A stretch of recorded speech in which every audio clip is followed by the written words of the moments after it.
Well, good morning, Tarrant Daily friends. So this morning I'm going to answer a question from Blaine Richards, who sent his question in from Howard, Wisconsin, which I understand is part of the great Green Bay Metropolitan. Blaine asked, how do you identify those who have potential to grow into leaders? Okay, well, I would say first off, Blaine, we define a leader pretty much the same way we define a hero. A leader is an ordinary person put into an extraordinary circumstance who chooses then to step up and take action. So the first thing that you need to do, Blaine, is to see if you have a leader on your hands, and that is to test their mettle. Toss them into the deep end of the pool and see if they swim or sink. Place them in an extraordinary circumstance. Give them a big project, an important responsibility, something that is way above their current experience, way above their level of comfort, and their assumed capability. And then see if they choose to step up and take action. See if they rise to the occasion and see it through. Or do they sink? Do they shrink under the weight of the great challenge? There's really no personality test that will vet this out for you. There's no interview question that you could ask that will identify whether or not they've got it or not.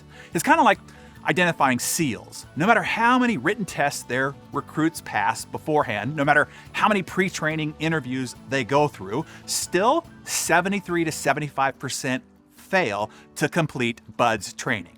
Why is that? Well, it's kind of like what Mike Tyson said. Everybody is tough until they get punched in the face.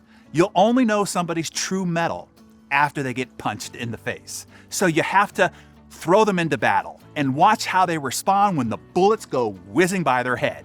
All of you probably know that my dad was a university football coach, and one of the reasons my dad was more successful than most in his position, even so young in his career, was he was a great recruiter.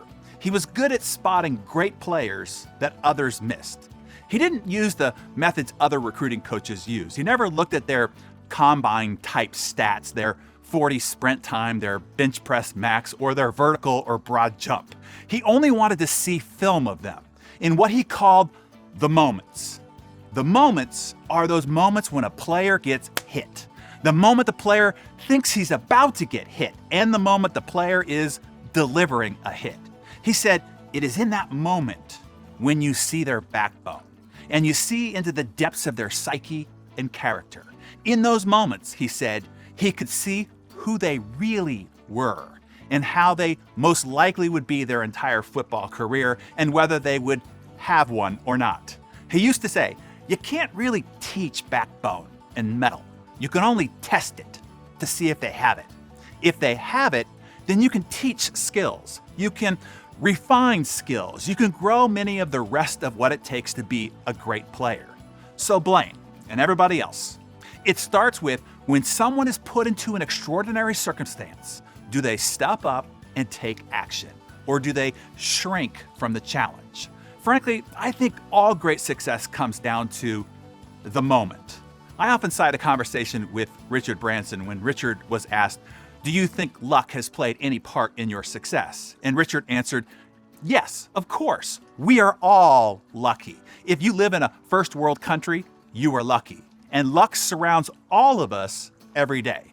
He explained, I have not been any luckier or unluckier than anyone else. The difference is when luck came my way, I took advantage of it. You see, there it is. When placed into an extraordinary circumstance, Sir Richard stepped up and took action. I test the mettle of my team all the time. I think we are all leaders. As a social tribe species, we're all influencing each other all the time. The question is, at what level of influence and leadership?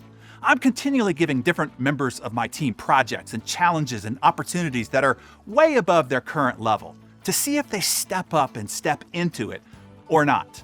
Many do, which is why someone like Kylie, who started out as a social media coordinator, then executive assistant, and is now co-chief and VP of operations. And I continue to toss them projects and responsibilities above their level of experience and comfort to see if they will step up and rise further.